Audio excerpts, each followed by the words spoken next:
Shalom, puji Tuhan boleh kembali menyapa sahabat-sahabat Cornelius Media yang tetap setia menyaksikan program pendalaman Alkitab melalui pelajaran Sekolah Sabat.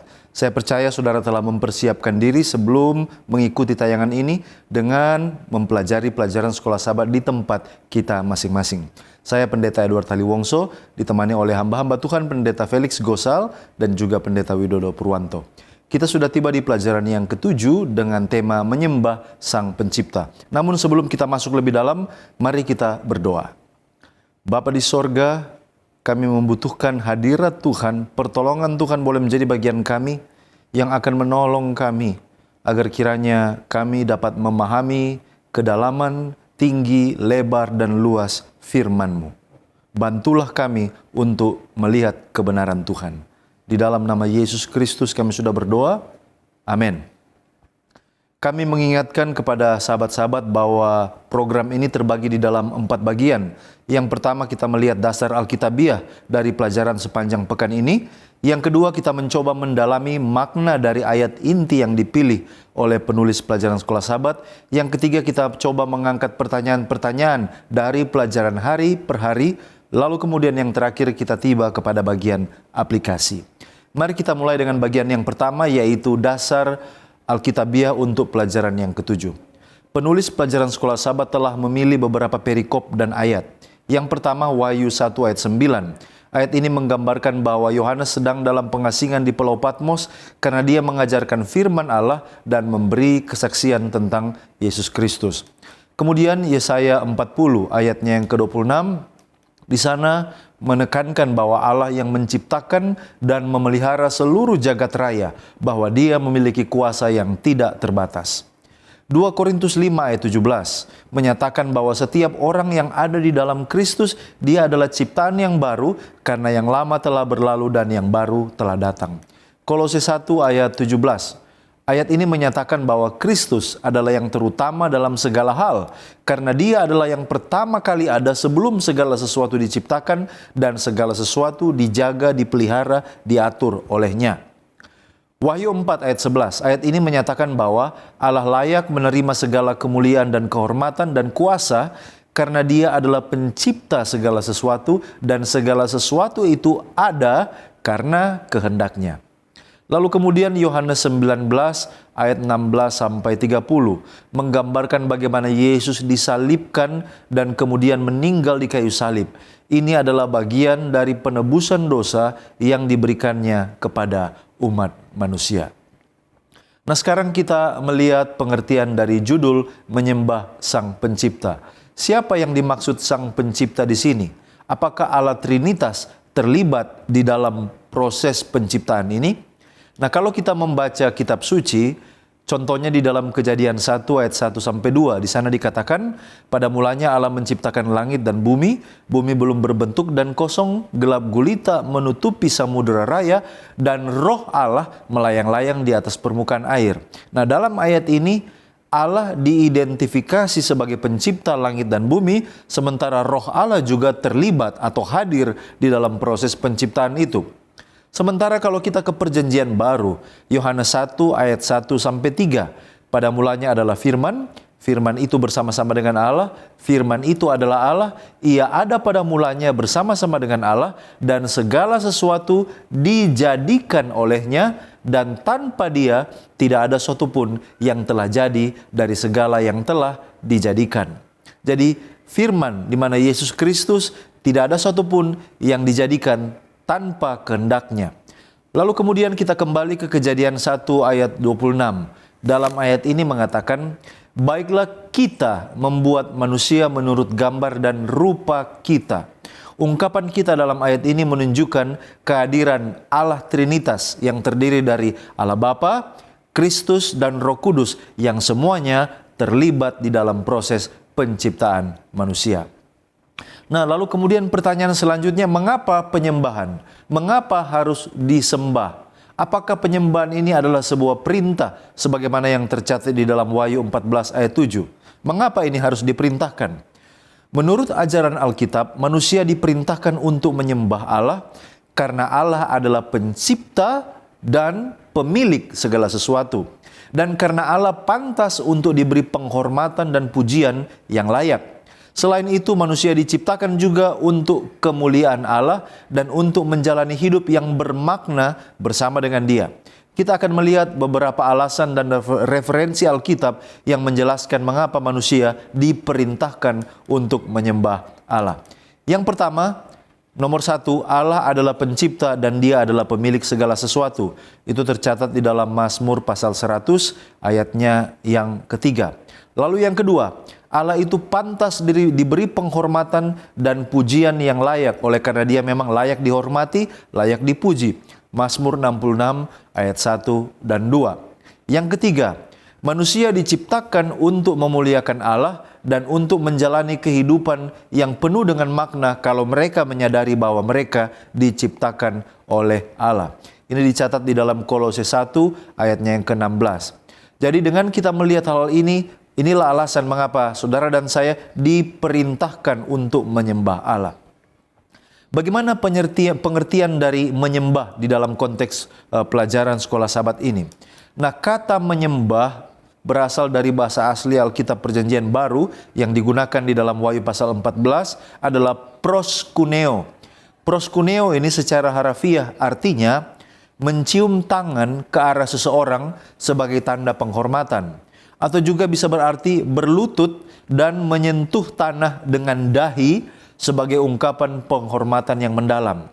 Nah, di dalam Perjanjian Baru, dengan berlutut atau bersujud untuk memberi penghormatan kepada seseorang atau memberi hormat, baik untuk menyatakan rasa hormat atau untuk memanjatkan doa, semuanya ini disebutkan proskuneo. Nah, ini digunakan untuk penghormatan yang ditunjukkan kepada orang-orang yang memiliki pangkat yang lebih tinggi. Jadi secara definisi, inilah arti kata menyembah dari bahasa asli Alkitab Perjanjian Baru, yaitu proskuneo. Nah, di dalam konteks sekolah Sabat ini, penyembahan artinya mengakui Allah sebagai pencipta, lalu yang kedua, kepercayaan kepada Injil bahwa Yesus Kristus telah datang dan mati untuk keselamatan manusia. Inilah informasi pendahuluan yang akan menolong saudara dan saya untuk masuk lebih lanjut. Baik, terima kasih Pendeta. Dan saat ini kita tiba pada pemahaman ayat inti kita. Ayat inti kita pekan ini terambil dari Wahyu pasal 4 ayat 11. Di sana Alkitab mengatakan, "Ya Tuhan dan Allah kami, Engkau layak menerima puji-pujian dan hormat dan kuasa, sebab Engkau telah menciptakan segala sesuatu, dan oleh karena kehendak-Mu semuanya itu ada dan diciptakan." Baik, pertama-tama sebelum kita memahami apa pengertian dari ayat inti kita, mari kita memahami konteks dari ayat inti kita. Apalah 4 ayat 11 ini? Nah, saudara-saudara, Wahyu pasal 4 ini adalah gambaran dari penglihatan Yohanes yang ada di surga. Di mana ketika dia diberikan kesempatan untuk melihat surga, dia melihat paling sedikit ada 4 tata letak di dalam penglihatan ini. Yaitu yang pertama, dia melihat sebuah takhta yang dikelilingi oleh pelangi dan ada seorang yang duduk di sana. Kemudian yang kedua, di sana ada 24 tua-tua yang duduk juga di takhta yang ada di sekeliling takhta utama. Kemudian yang ketiga, di depan takhta itu ada 7 obor yang menyala-nyala, dan di tengah-tengah itu ada 4 makhluk, di mana 4 makhluk ini memiliki mata yang banyak dan juga memiliki 6 sayap, di mana mereka terus memuji dan menyembah Allah sambil mengatakan, "Kudus, kudus, kuduslah Tuhan Allah yang Maha Kuasa, yang ada, yang sudah ada, dan yang akan datang." Nah, saudara-saudara, ayat inti kita, Wahyu pasal 4 ayat 11 ini adalah nyanyian dari 24 tua-tua. Di mana nyanyian dari 24 tua-tua ini dinyanyikan secara bergantian dengan nyanyian dari keempat makhluk tadi, ya. Mereka saling bergantian memuji dan memuliakan Tuhan. Nah, apa maksud dari nyanyian ini dan ditujukan kepada siapa?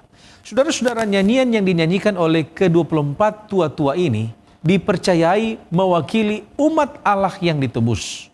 Mereka mengatakan, engkaulah yang layak menerima kemuliaan dan hormat dan kuasa, sebab engkau menciptakan segala sesuatu, dan oleh kehendakmu segala sesuatu ada dan diciptakan.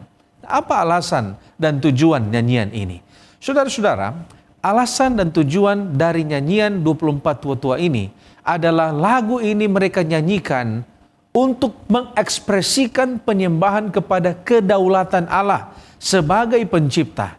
Dan lagu ini juga adalah pengakuan atas otoritas Allah sebagai penguasa tertinggi alam semesta. Nyanyian dari 24 tua-tua ini berfungsi memperkuat tema sentral kitab Wahyu, di mana Allah pada akhirnya akan memenangkan pertentangan besar atas kejahatan. Mari kita lihat pokok selanjutnya. Apa pengertian? Ada sebuah frase yang muncul di sini, ya Tuhan dan Allah kami. Apa perbedaan antara Tuhan dan Allah? Nah, apakah ada perbedaan antara Tuhan dan Allah? Nah, saudara-saudara, paling sedikit saya akan rumuskan ini dalam 4 hal.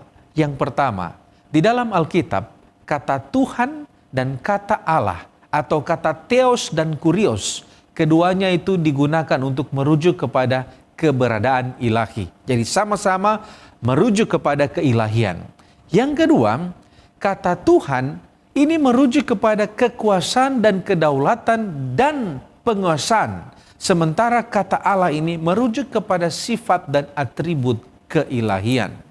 Kemudian yang ketiga, penggunaan kedua istilah yang bersama-sama ini, Allah dan Tuhan ini, sementara menekankan kesempurnaan dan kemuliaan sifat dan karakter Allah.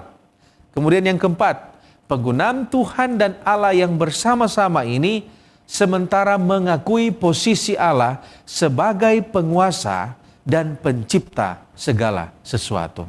Kalau kita lihat di dalam Wahyu 4 ayat 11, penggunaan kedua istilah ini menekankan posisi yang sangat mulia, yang berhak menerima kemuliaan, hormat, dan kuasa. Dan secara keseluruhan, penggunaan kata Theos dan Kurios ini yang dilakukan bersama-sama adalah cara untuk mengekspresikan kesempurnaan sifat dan karakter Allah, menekankan baik penguasaan maupun sifat keilahiannya. Terus di dalam ayat inti kita ada frase yang mengatakan pujian, puji-pujian, dan hormat dan kuasa. Apa yang dimaksudkan dengan puji-pujian, hormat, dan kuasa? Nah, saudara, puji-pujian, hormat, dan kuasa inilah yang dikenal dengan doksologi atau ungkapan pujian kepada Tuhan.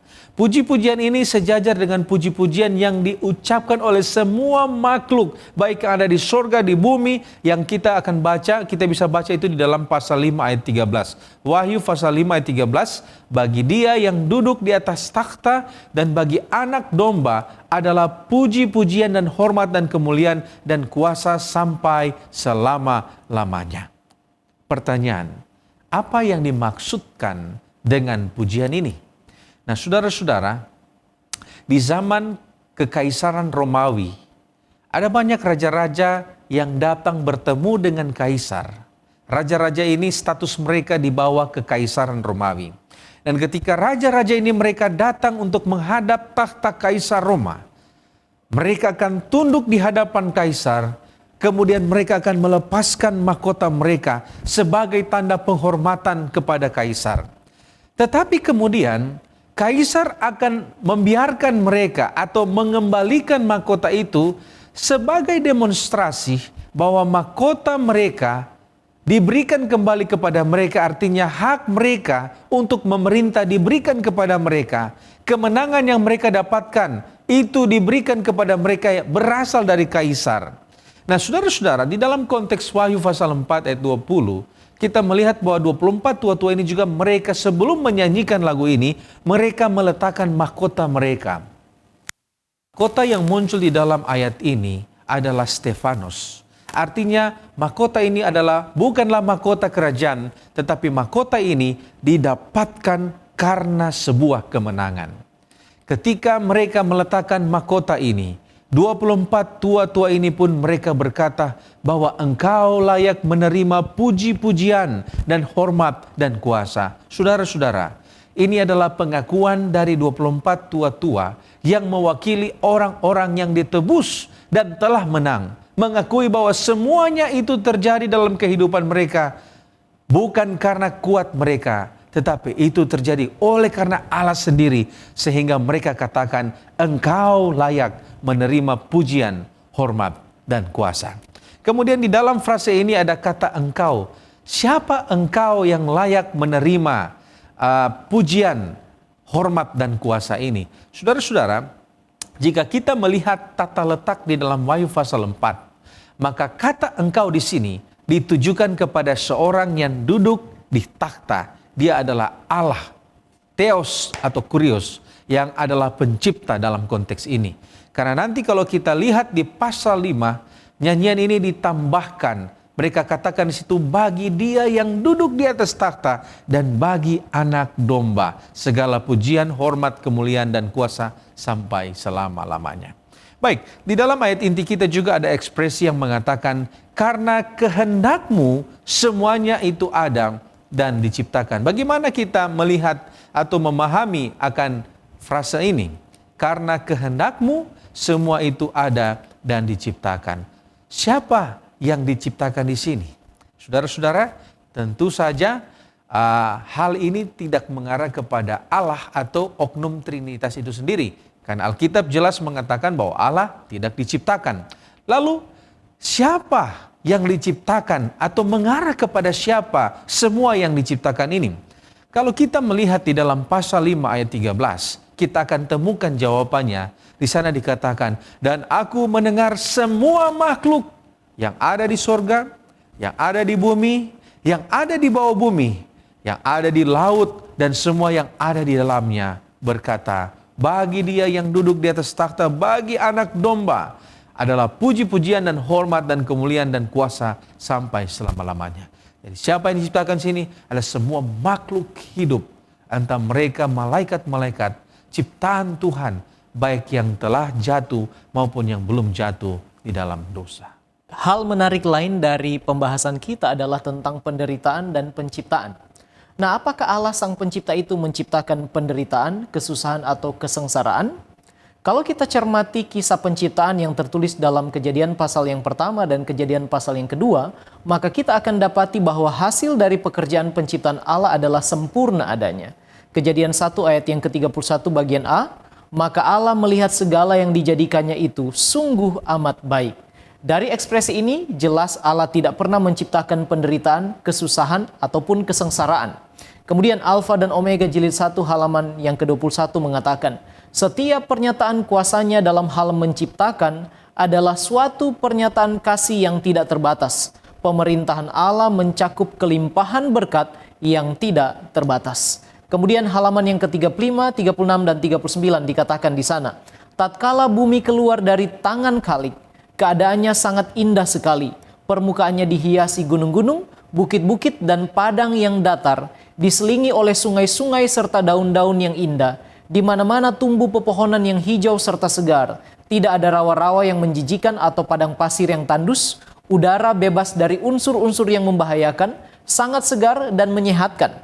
Setelah bumi ini dengan binatang-binatang yang jinak dan tumbuh-tumbuhan dijadikan, manusia ciptaan Tuhan yang paling mulia itu, yang untungnya bumi yang indah ini disediakan, muncul di panggung sejarah.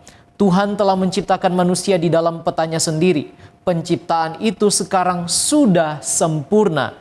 Tidak ada cemar dosa ataupun bayang-bayang kematian menodai alam kejadian yang indah itu. Jadi ini adalah ekspresi kesempurnaan dari penciptaan Allah.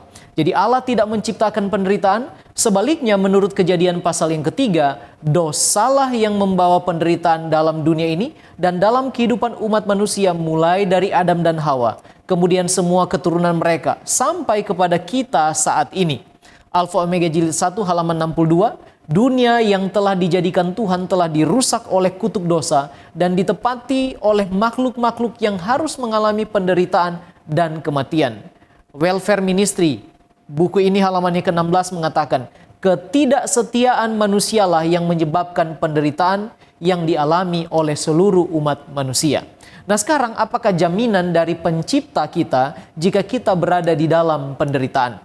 Dalam kehidupan orang Kristen, umat Tuhan, jaminan Allah bila kita mengalami penderitaan dapat ditemukan pasti di dalam firman-Nya.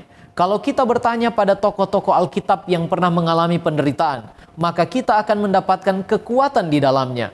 Pemazmur mengekspresikan jaminan dari Sang Pencipta ketika berada di dalam penderitaan. Mazmur pasal yang ke-121 di sana dikatakan, "Aku melayangkan mataku ke gunung-gunung. Dari manakah akan datang pertolonganku? Pertolonganku ialah dari Tuhan yang menjadikan langit dan bumi. Ia tidak akan membiarkan kakimu goyah, penjagamu tidak akan terlelap." Tuhan selalu menjaga umat-umatnya. Kemudian firman Tuhan dalam Yesaya 41 ayat 10, "Janganlah takut sebab aku menyertai engkau. Janganlah bimbang sebab aku ini Allahmu. Aku akan meneguhkan, bahkan akan menolong engkau. Aku akan memegang engkau dengan tangan kananku yang membawa kemenangan." Ini adalah jaminan dari firman-Nya. Kemudian Daniel dan sahabat-sahabatnya juga mengalami hal yang sama dalam penderitaan. Dalam perjanjian baru, para rasul dan murid-murid yang lain juga mengalami penderitaan yang hebat. Namun dalam kehidupan mereka, pertolongan Tuhan Sang Pencipta itu nyata telah menjadi bagian mereka di dalam penderitaan. Apabila kita menderita karena kebenaran, itu justru keuntungan. Sebab Alfa Omega jilid 4 halaman 149 mengatakan, surga itu sangat dekat dengan mereka yang menderita demi mempertahankan kebenaran. Kristus menyamakan keuntungannya dengan keuntungan umatnya yang setia. Ia menderita dalam bentuk pribadi umatnya. Dan barang siapa menyentuh umat pilihannya adalah sama menyentuhnya. Kuasa yang dekat untuk melepaskan dari bahaya dan kesusahan jasmani juga dekat untuk menyelamatkan dari kejahatan yang lebih besar, sehingga memungkinkan bagi hamba Allah untuk mempertahankan kejujurannya di bawah segala keadaan dan meraih kemenangan melalui kasih karunia ilahi. Ibrani 15 ayat yang kelima mengutip dari Ulangan 31 ayat 7-9. Dijanjikan di sana bahwa Allah tidak akan pernah sekalipun meninggalkan dan membiarkan kita. Apalagi sebenarnya melalui Yesus Kristus, Allah pencipta kita telah juga merasakan penderitaan-penderitaan yang kita alami di dunia yang berdosa ini. Namun demikian, bagi orang Kristen, penderitaan ringan yang sekarang ini mengerjakan bagi kami kemuliaan kekal yang melebihi segala-galanya, jauh lebih besar daripada penderitaan kami. 2 Korintus pasal 4 ayat yang ke-17. Mengapa? Karena segala perkara dapat kutanggung di dalam Dia yang memberi kekuatan kepadaku. Filipi pasal 4 ayat yang ke-13. Lantas, kalau begitu apa yang harus kita lakukan jika berada di dalam penderitaan? Yang pertama, tidak boleh tawar hati, sebaliknya teguhkanlah hatimu, sebab Tuhan Allahmu menyertai engkau. Yosua 1 ayat yang ke-9 menurut pengalaman Yosua. Yang kedua, berdoalah dengan tidak jemu-jemu dan penuh kepercayaan kepadanya di dalam penderitaan kita. Mazmur 62 ayat 9, percayalah kepadanya setiap waktu hai umat, curahkanlah isi hatimu di hadapannya, Allah ialah tempat perlindungan kita. Yang ketiga, tetap teguh melangkah dengan iman, bukan oleh karena pandangan manusia. Sebab dengan iman, penderitaan kita akan diganti dengan sukacita yang lebih besar dan mulia. Sebab Allah turut bekerja dalam segala sesuatu, mendatangkan kebaikan bagi kita yang mengasihinya dan terpanggil sesuai dengan rencananya. Roma 8 ayat yang ke-28. Kemudian, yang keempat, mengandalkan Allah, minta hikmat daripadanya. Amsal pasal 3 ayat 5 dan 6 menjelaskan demikian. Dan yang terakhir, serahkanlah segala sesuatu kepada Tuhan. Mazmur 37 ayat yang kelima. Ingat, Allah memiliki rancangan damai sejahtera, sekalipun itu di balik penderitaan yang kita alami sekarang ini. Dan rancangannya bukanlah rancangan untuk mendatangkan kecelakaan bagi kita. Baik, terima kasih pendeta. Dan sekarang kita menyoroti tentang penyembahan. Bagaimana cara penyembahan yang benar menurut perspektif Alkitab dan juga sesuai dengan perspektif dari Gereja Masih Advent hari ke-7. Nah, menurut Alkitab ada 5 cara kita dapat menyembah Tuhan.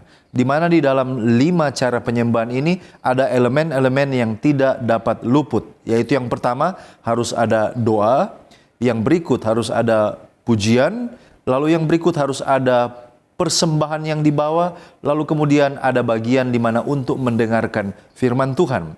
Nah, di dalam menyelenggarakan ibadah atau penyembahan kita, 5 hal ini yang perlu diperhatikan.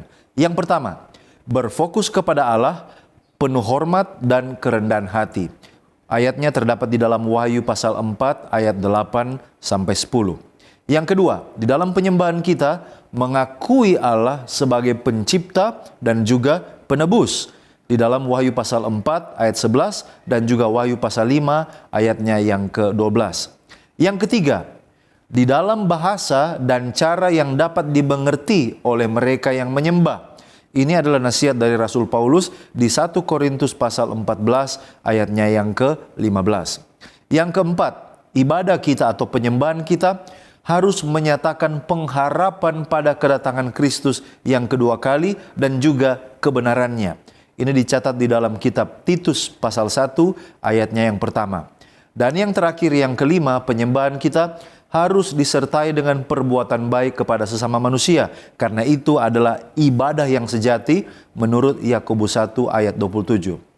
Selanjutnya, di dalam Testimonies jilid 5, halaman 491 alinea yang pertama, Mrs. Ellen White mengatakan, bagi jiwa yang rendah hati dan percaya, rumah Allah di bumi adalah pintu gerbang sorga. Nyanyian pujian, doa, kata-kata yang diucapkan oleh para wakil Kristus adalah agen-agen yang ditunjuk Allah untuk mempersiapkan suatu umat bagi gereja di atas untuk penyembahan yang lebih tinggi di mana tidak ada yang dapat masuk ke dalamnya yang mencemarkan. Jadi apa yang kita lakukan di bumi ini adalah sebuah latihan, nanti kita akan menyembah di dunia yang lebih tinggi di mana tidak ada hal-hal yang cemar yang dapat masuk di sana. Kiranya ini boleh menjadi perhatian kita ketika kita menyelenggarakan penyembahan dan ibadah kita. Nah, selanjutnya, apa pahala bagi mereka yang menyembah dan amaran bagi mereka yang tidak mau menyembah? Ada beberapa berkat yang akan kita terima ketika kita menyembah Allah. Yang pertama, kita akan menemukan tujuan hidup yang sebenarnya. Ya, pertanyaan dari mana kita berasal, mengapa kita ada di sini, dan kemana kita akan pergi sesudah ini. Ini semua dapat ditemukan kalau kita menyembah Allah sebagai pencipta. Yang kedua, alasan untuk hidup, motivasi untuk tetap berkarya dan tetap setia. Ini semua hanya dapat dilakukan apabila kita menyadari bahwa kita diciptakan oleh Allah dengan sebuah tujuan berada di atas dunia ini. Kita punya alasan untuk hidup, berkarya, dan setia kepada Tuhan. Dan keuntungan yang ketiga atau pahala yang ketiga kalau kita menyembah Tuhan, maka ini akan memberikan kepada kita alasan untuk bertahan di dalam penderitaan dan bahkan kesengsaraan. Karena kita tahu kita menyembah Allah, kesengsaraan yang kita alami hari ini, kita percaya bahwa Allah mengerjakan kebaikan untuk mendatangkan kebaikan dan Tuhan menyediakan yang terbaik bagi kita. Nah, semua manusia yang diciptakan oleh Allah diperintahkan untuk menyembah. Jadi perintah penyembahan ini sebenarnya adalah untuk semua manusia. Dan hal ini sesuai dengan konteks pekabaran 3 malaikat yang harus diberitakan kepada mereka yang diam di atas bumi dan kepada semua bangsa dan suku dan bahasa dan kaum di dalam Wahyu pasal 14 ayatnya yang ke-6. Apakah ada amaran bagi mereka yang tidak menyembah Allah? Jawabannya adalah ya. Sebagaimana yang tertulis di dalam Wahyu 14 ayat 9 dan 10. Sebuah amaran yang perlu diperhatikan oleh semua orang.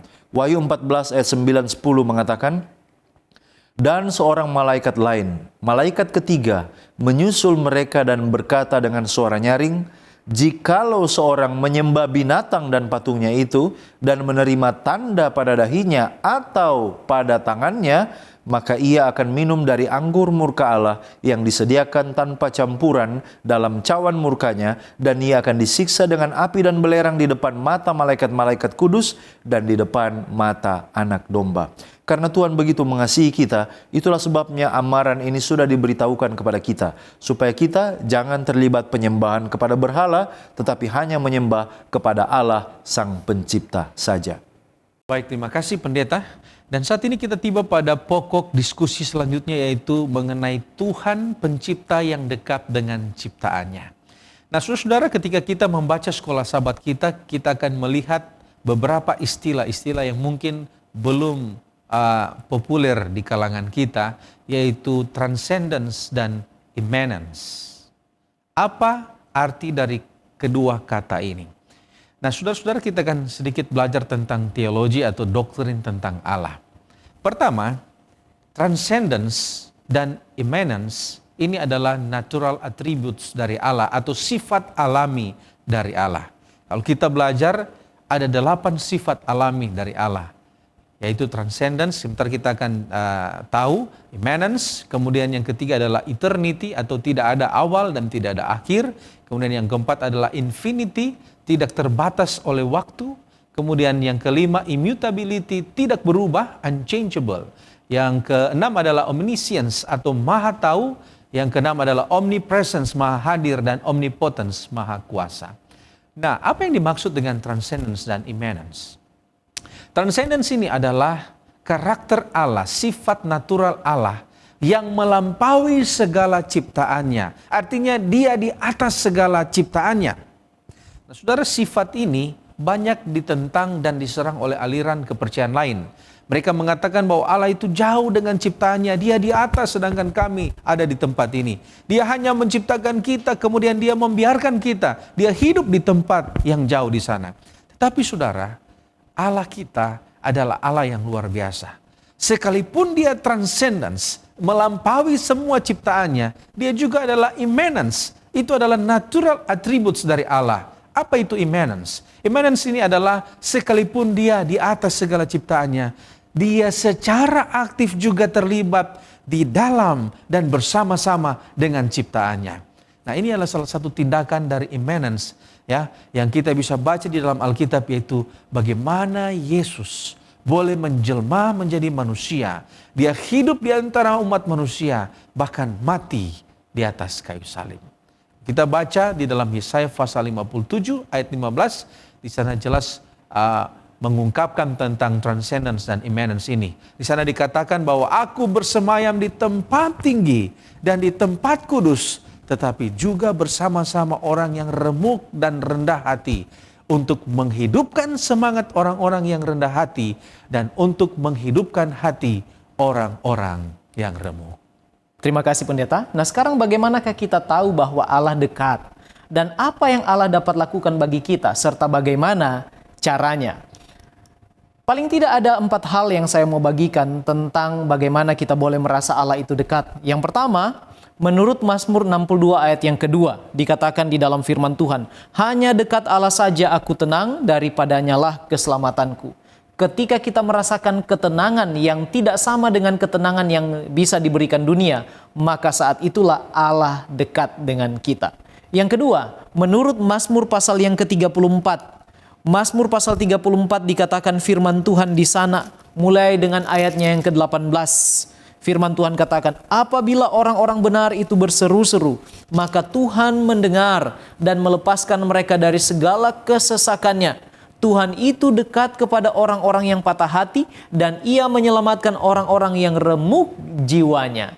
Dalam doa pribadi kita merasakan kehadiran Allah. Apalagi mereka yang datang kepadanya dengan penuh penyesalan dosa, membawa pergumulan mereka kepada Tuhan. Yang kemudian yang ketiga, Yakobus pasal yang keempat ayat yang ke-7 dan ayat yang ke-8. Firman Tuhan katakan, karena itu tunduklah kepada Allah dan lawanlah iblis, maka ia akan lari daripadamu. Mendekatlah kepada Allah dan ia akan mendekat kepadamu. Tahirkanlah tanganmu, hai orang-orang berdosa, dan sucikanlah hatimu, hai kamu yang mendua hati. Artinya, ketundukan kepada Allah menandakan ia dekat dengan kita. Tunduk artinya menghormati hadiratnya, membiarkan dia berdaulat dan memerintah di dalam kehidupan kita. Dan ini dapat dilihat dalam kehidupan yang menurut kepada perintahnya dan menjauhi segala bentuk dosa di dalam kehidupan kita. Dan yang keempat, yang terakhir, kita boleh merasakan hadirat Allah itu dekat dengan kehadiran Roh Kudus. Bagaimana kita tahu? Kalau kita memiliki perubahan hidup yang berdasar kepada buah-buah roh, kasih, sukacita, damai sejahtera, kesabaran, kemurahan, kebaikan, kesetiaan, kelemah lembutan, dan penguasaan diri, maka di sanalah kita tahu bahwa kita dekat dengan Tuhan.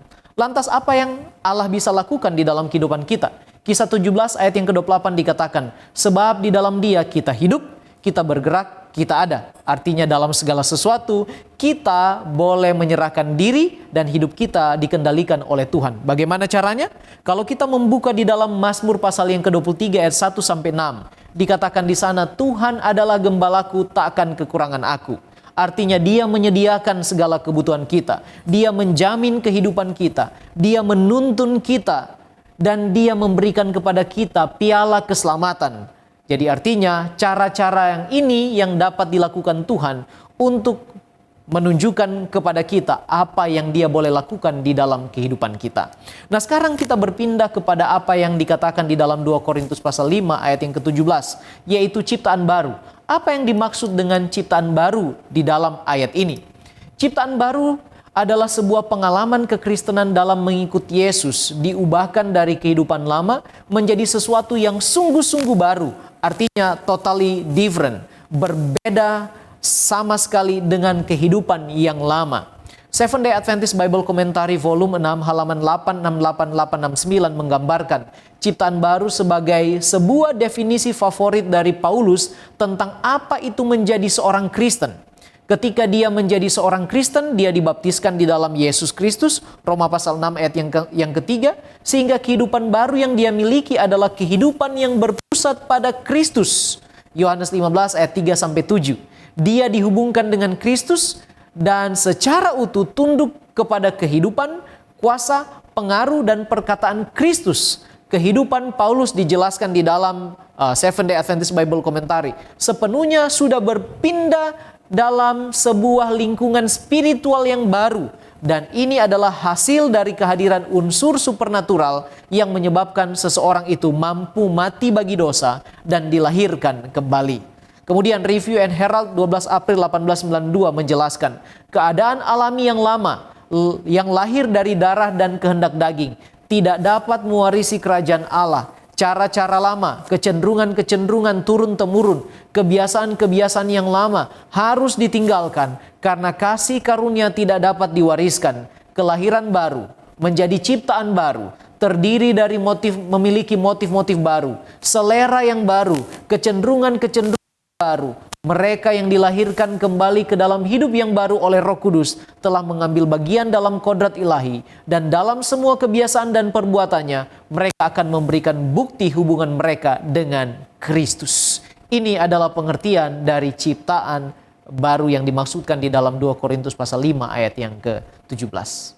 Baik, terima kasih pendeta. Sekarang kita melanjutkan di dalam konteks Allah sebagai pencipta dan pada saat yang sama juga sebagai hakim. Mengapa Allah sebagai Allah yang Maha Kuasa menciptakan lembaga penghakiman? Padahal Allah sebagai hakim dan Yesus sebagai pembelanya. Sepertinya inilah proses yang rumit, drama yang panjang. Bukankah selalu ada pengampunan bagi mereka yang mengaku dan bagi mereka yang percaya tidak akan binasa? Di mana kita melihat Injil dan keuntungannya bagi kita manusia melalui proses penghakiman ini. Nah, ada 3 hal yang perlu kita ketahui tentang penghakiman. Yang pertama, penghakiman tidak terjadi sekali, melainkan ini adalah sebuah proses. Yang kedua, penghakiman tidaklah membawa keuntungan bagi Allah, tetapi justru bagi kita manusia. Itu sebabnya ini kabar baik, bukan kabar yang menakutkan. Yang ketiga, penghakiman adalah cara Allah untuk menyelesaikan masalah dosa di alam semesta. Nah, sahabat-sahabat, Allah tidak membuktikan penghakiman untuk pembuktian. Sebagaimana pengadilan di dunia ini, dijalankanlah pengadilan untuk mengumpulkan bukti-bukti. Tetapi kalau kita baca di dalam Mazmur pasal 139 ayat 1 sampai 4, di sana dikatakan, untuk pemimpin biduan Mazmur Daud, Tuhan, Engkau menyelidiki dan mengenal aku. Engkau mengetahui kalau aku duduk atau berdiri. Engkau mengerti pikiranku dari jauh. Engkau memeriksa aku kalau aku berjalan dan berbaring. Segala jalanku kau maklumi. Sebab sebelum lidahku mengeluarkan perkataan, sesungguhnya semuanya telah kau ketahui, ya Tuhan. Tidak ada yang tersembunyi. Tuhan Maha mengetahui semua perbuatan kita. Nah, kalau begitu kita bertanya, apa sesungguhnya yang terjadi di dalam penghakiman? Apakah ini adalah untuk mencari bukti? Jawabannya, kalau kita sudah membaca sebagaimana yang kita baca minggu terdahulu di dalam buku Great Controversy halaman 485, apa yang sesungguhnya terjadi di dalam penghakiman. Setan menuduh umat-umat Allah bahwa oleh karena dosa mereka, mereka tidak layak untuk dibawa ke sorga. Tetapi perhatikan apa yang Yesus lakukan bagi umat-umatnya. Yesus tidak memaafkan dosa-dosa mereka, tetapi menunjukkan pertobatan dan iman mereka. Dan dia mengklaim pengampunan bagi mereka. Dia mengangkat tangannya yang terluka di hadapan Bapa dan para malaikat yang kudus, dan dia berkata, "Aku mengenal mereka dengan nama mereka." Dan perhatikan baik-baik, ini yang dikatakan oleh Yesus. "Aku telah menggoreskan nama mereka pada telapak tanganku. Korban sembelian kepada Allah ialah roh yang remuk, hati yang patah dan remuk redam ya Allah, tidak kau pandang hina." Mazmur 51 ayat 17. Dan kemudian kepada penuduh umatnya, ini yang dikatakan oleh Yesus. Dia menyatakan, "Tuhan menghardik engkau, hai iblis.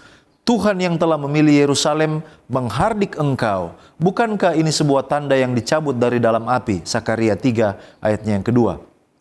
Kristus akan mengenakan kepada umatnya yang setia kebenarannya sendiri, supaya ia dapat mempersembahkan kepada Bapanya suatu jemaat yang cemerlang, yang tidak bercerlah atau berkerut atau yang serupa itu. Efesus 5 ayat 27. Lalu kemudian nama-nama mereka terdaftar di dalam kitab kehidupan itu, dan mengenai mereka ada tertulis, "Mereka akan berjalan bersama-sama dengan aku dalam pakaian putih karena mereka layak." Wahyu 3 ayatnya yang keempat. Nah, pertanyaan selanjutnya yang ingin kita tanyakan adalah sehubungan dengan penciptaan. Apakah Allah telah berhenti di dalam penciptaan? Bagaimana dengan penciptaan di dunia oleh manusia, inovasi yang dibuat oleh manusia? Apakah ada campur tangan ilahi? Padahal banyak saintis yang mereka ini sesungguhnya tidak percaya Allah. Bagaimana kita dapat menjelaskannya? Nah, apakah proses penciptaan masih terjadi sampai hari ini? Kita tidak tahu dengan belahan yang lain dari alam semesta.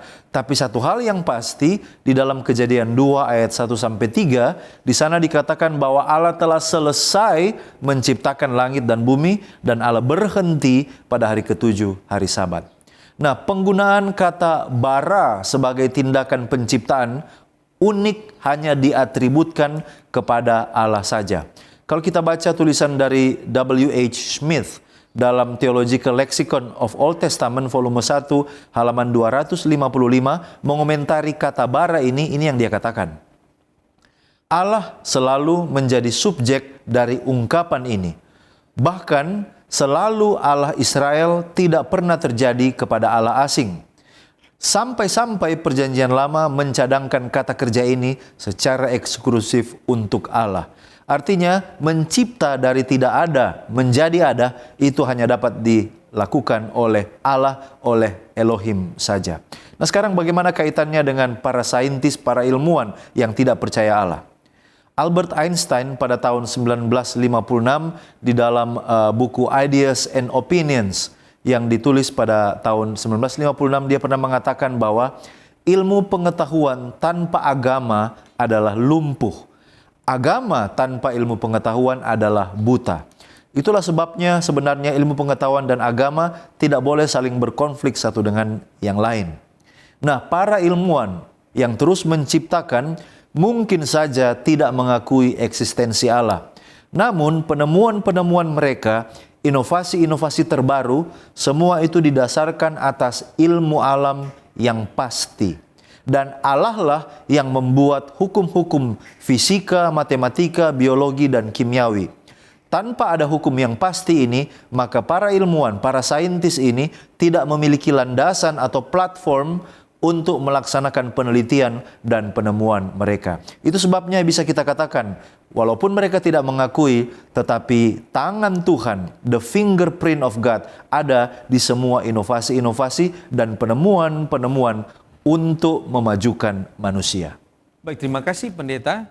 Saat ini kita tiba pada pokok pembahasan selanjutnya, yaitu pencipta mati di kayu salib. Apa arti dari kematian Yesus di kayu salib bagi makhluk yang Dia ciptakan? Nah, saudara-saudara, berbicara mengenai kematian Yesus dan makhluk yang diciptakannya, tentu kita berbicara mengenai dua topik penting di dalam Alkitab. yaitu penciptaan dan penebusan. Kita mungkin bertanya, apa hubungan antara penciptaan dan penebusan? Nah, saudara, saya akan ringkaskan ini dalam 4 hal. Yang pertama, saudara, penciptaan dan penebusan bukan saja saling berhubungan, tetapi mereka saling bergantung satu dengan yang lain. Kemudian yang kedua, peran penebusan penting karena ciptaan yang telah diciptakan telah jatuh dalam dosa dan akan binasa, sehingga penebusan diperlukan untuk menyelamatkan yang diciptakan. Kemudian yang ketiga, seorang theologian Bullock di dalam Introduction of the Old Testament Poetic Books, halaman 133, mengungkapkan jika penciptaan adalah persyaratan penebusan. Artinya, tanpa penciptaan tidak ada penebusan. Kemudian yang terakhir, yang keempat, ada banyak aliran kepercayaan yang percaya jika Tuhan mereka telah menciptakan mereka, tetapi mereka tidak memiliki solusi atas dosa mereka karena tidak ada penebus. Artinya, mereka memiliki Tuhan yang menciptakan, tetapi mereka tidak memiliki Tuhan yang menebus mereka. Saudara-saudara, ini adalah hal yang sangat menarik dalam pelajaran sekolah sahabat kita. Ini adalah alasan mengapa sampai ke 24 tua-tua ini menaruh mahkota mereka, kemudian memberikan pujian hormat kepada Tuhan, karena Allah yang telah menciptakan mereka adalah Allah yang sama yang telah menebus mereka. Alasan yang sama yang dimiliki Abraham ketika dia percaya kepada Tuhan pada saat Ishak akan dikorbankan dalam simbol penebusan. Abraham tidak takut karena dia percaya Allah yang telah meminta pengorbanan itu di dalam simbol penebusan adalah Allah yang sama yang telah menciptakan Ishak dari kandungan istrinya yang telah mati. Ellen G. White di dalam Steps to Christ halaman 93 mengatakan bahwa Kristus, Sang Pencipta dan Penebus dunia, adalah pengarang dan penyelesaian iman kita. Dialah yang telah menyediakan jalan pelarian dari belenggu dosa dan kematian. Dialah yang telah berjanji untuk selalu menyertai kita bahkan sampai akhir dunia.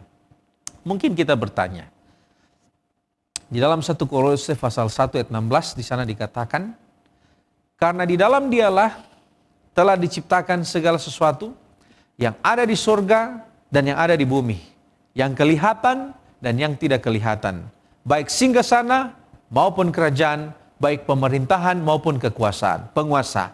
Segala sesuatu diciptakan oleh Dia dan untuk Dia. Nah, mari kita melihat pengertian ayat ini, khususnya ketika Rasul Paulus mengatakan untuk Dia. Apa maksud dari frase ini? Segala sesuatu diciptakan untuk Dia. Saudara-saudara, seorang teologian O'Brien di dalam komentarnya terhadap ayat ini mengatakan jika frase ini untuk Dia memberikan pengertian jika Yesus itu adalah tujuan atau goal dari seluruh penciptaan. Artinya adalah kehendak Bapa bahwa segala sesuatu harus dirangkumkan di dalam Kristus. Bible Commentary Advent jilid 7 halaman 192 juga mengungkapkan hal yang sama, bahwa secara harafiah frase untuk Dia berarti kepada Dia, diciptakan kepada Dia. Kristus adalah tujuan yang dituju oleh seluruh ciptaan untuk pembenaran dan keberadaannya. Dia adalah yang awal dan yang akhir, yang terdahulu dan yang kemudian. Nah, sebagai penutup dan aplikasi dari pembahasan kita, dari diskusi kita, sebagai orang yang percaya dan pengikut Yesus, apakah tanggung jawab kita sebagai ciptaan dari Allah? Kalau kita membaca di dalam 1 Petrus 1 ayat 18 dan 19, dikatakan di sana, sebab kamu tahu bahwa kamu telah ditebus dari cara hidupmu yang sia-sia, yang kamu warisi dari nenek moyangmu, itu bukan dengan barang yang fana, bukan pula dengan perak atau emas, melainkan dengan darah yang mahal, yaitu darah Kristus yang sama seperti darah anak domba, yang tak bernoda dan tak bercacat. Maka dari ekspresi ayat yang kita sudah bacakan tadi, maka paling tidak ada 7 hal sebagai tanggung jawab kita sebagai ciptaan Tuhan dan pengikut Yesus orang percaya. Yang pertama, kita harus hidup sebagai anak-anak yang taat menurut sepenuhnya kepada perintah Tuhan. 1 Petrus 1 ayat yang ke-14. Yang kedua, kita perlu menjaga kekudusan hidup, sebab Allah yang kita sembah yang telah menebus kita dengan darah anak domba Allah juga adalah kudus. 1 Petrus pasal yang pertama ayat yang ke-15. Yang ketiga, kita perlu hidup dalam rasa hormat yang penuh kepada Allah. 1 Petrus 1 ayat yang ke-17. Yang keempat, kita perlu menjauhi dosa dan hidup melayani dengan segala kasih. Galatia pasal yang kelima ayat yang ke-13. Yang kelima, kita perlu memasyurkan Allah dan memberitakan perbuatan-perbuatannya yang ajaib. Sebab kita telah dipanggil keluar dari kegelapan, berjalan di dalam terangnya yang ajaib. 1 Petrus pasal yang kedua ayat yang ke-9. Yang keenam, kita perlu berbuat kebaikan. Sebab kita telah diselamatkan oleh karena kasih karunia Allah untuk kita boleh berbuat baik kepada sesama kita. Efesus pasal yang kedua ayat yang ke-10. Dan yang terakhir yang ketujuh adalah hidup dalam penyembahan yang total kepada Allah. Di dalam buku The Closing of Cosmic Conflict, Role of the Three Angels Messages halaman 42, Angel Manuel Rodriguez mengatakan, pribadi yang menciptakan kita mengundang kita untuk menyerahkan hidup kita dalam tindakan penyembahan untuk menerima mereka kembali dari Dia dengan diperkaya untuk digunakan bagi kepentingan orang lain. Nah, kalau begitu bagaimanakah kita bisa hidup sesuai dengan standar pencipta kita? Yang pertama, sadar dan bertobat.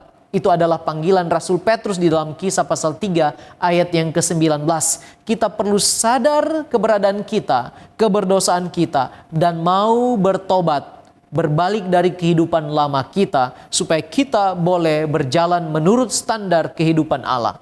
Yang kedua, firman-Mu adalah pelita bagi kakiku dan terang bagi jalanku. Ayat ini sangat terkenal. Mazmur 119 ayat yang ke-105. Artinya, standar kehidupan yang diinginkan Allah adalah kita berjalan sesuai dengan firman Tuhan. Firman Tuhan, hukum-hukumnya adalah dasar pemerintahan Tuhan dan itu adalah kehendaknya. Jadi mari kita rajin mempelajari dan merenungkan firman Allah di dalam kehidupan kita dan kita akan terus bertumbuh di dalam kasih dan pengenalan akan Dia. Dan yang terakhir, kita perlu tuntunan Roh Kudus. Yohanes 16 ayat yang ke-13, ketika Roh kebenaran itu datang, Dia akan menuntun kita kepada seluruh kebenaran. Sehingga kita boleh hidup sesuai dengan standar Tuhan. Intinya, kita bukanlah orang yang mampu oleh karena kekuatan kita, tetapi oleh pertolongan Roh Kudus. Galatia pasal 2 ayat yang ke-20, ini adalah ekspresi kehidupan dari Rasul Paulus. Dikatakan, namun aku hidup, tetapi bukan lagi aku sendiri yang hidup, melainkan Kristus yang hidup di dalam aku, dan hidupku yang kuhidupi sekarang di dalam daging adalah hidup oleh iman dalam Anak Allah yang telah mengasihi aku dan menyerahkan dirinya untuk aku. Kalau kita hidup terkoneksi, terhubung dengan Kristus, maka kita dapat menghidupkan kehidupan sesuai dengan standar yang diinginkan pencipta kita. Mari kita terus berdoa supaya kita diberi kemampuan untuk ditransformasi, diubahkan menurut kehendaknya. Kita tunduk kepala dan berdoa. Terpujilah nama-Mu ya Tuhan Allah kami, sebab Engkau baik di dalam kehidupan kami, telah memberi kami kesempatan untuk belajar kembali daripada-Mu melalui firman-Mu ya Tuhan. Kami berdoa kiranya Roh Kudus-Mu akan meteraikan apa yang kami pelajari bersama di dalam hati sanubari kami, sehingga kami boleh bertumbuh di dalam iman, pengharapan, dan kasih kami kepadamu, dan kami boleh bertahan setia sampai Maranatha tiba. Sekalipun hidup di dunia ini penuh dengan tantangan penderitaan, kami mau sandarkan semuanya kepadamu, dan mau menyerahkan hidup ini, hidup sesuai dengan prinsip-prinsip kebenaran firman-Mu. Oleh pertolongan Roh Kudus, kami dimampukan ya Tuhan. Terima kasih banyak Bapa di sorga, berkatilah sahabat-sahabat kami yang mengikuti program ini dari tempat mereka masing-masing. Kami berdoa, memohon ampun dosa, di dalam nama Yesus Juru Selamat kami. Amin.